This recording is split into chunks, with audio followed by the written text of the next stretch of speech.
Next speaker is EO Global Board Member and CIMx Software CEO, Ms. Kristin McLane.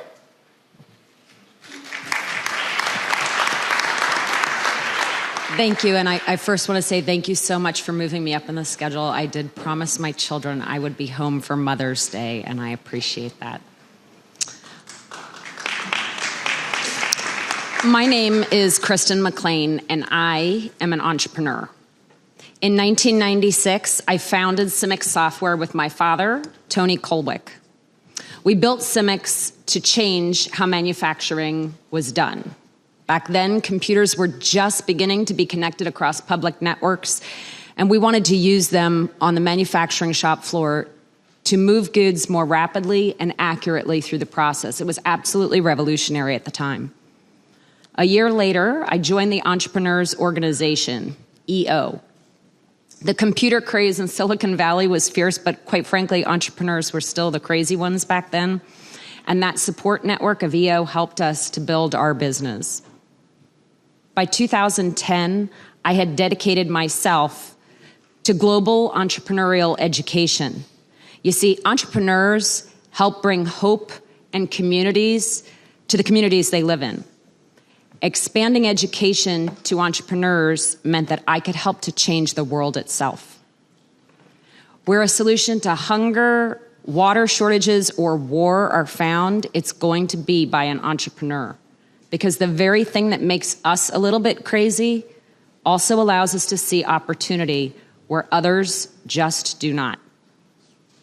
With opportunity comes responsibility. Entrepreneurs have both the resources and the responsibility to make things better. Better jobs, better economies, and stronger communities. With a singular focus on entrepreneurs, the ICSB can change the world. If the UN could open the international borders to promote global trade, entrepreneurs could bring hope and promise to areas of the world where there is little. We have the ability to move mountains, but we need freedom to do it. As the seas rise with global warming, an entrepreneur will figure out how to end drought through massive desalination and irrigation. Because entrepreneurs do not fear the shortage of money, the challenges of employees, and the humbling process of getting funding to make things grow. So they don't see the rising tide. They see the possibility of the water in it. I am also a wife and a mother. Female entrepreneurs bring life not just to businesses, but to the next generation. For us, the desire and responsibility to give back can be even stronger, and yet women in all areas of the world face constant challenges in health, personal safety, and opportunity. There are fewer opportunities for women entrepreneurs to get funding for business. Banks, venture capital, and private equity are all but closed to women, and yet women run most of the businesses that provide the critical services to those who are most in need. The focus of the UN's Sustainable Development Goals is at the heart of every mother's desire for her children: access to health care, a safe and clean environment, and the right to a good education. Female entrepreneurs need support now more than ever to drive innovation in these areas.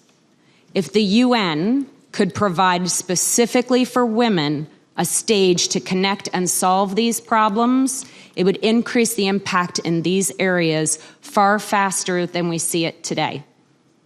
Indeed, a long-term commitment by the UN to support entrepreneurs and the organizations like EO and the ICSB that help them will increase the speed and scope of what is possible.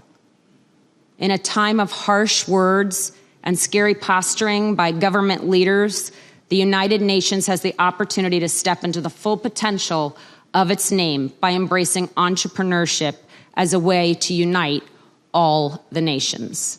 Thank you.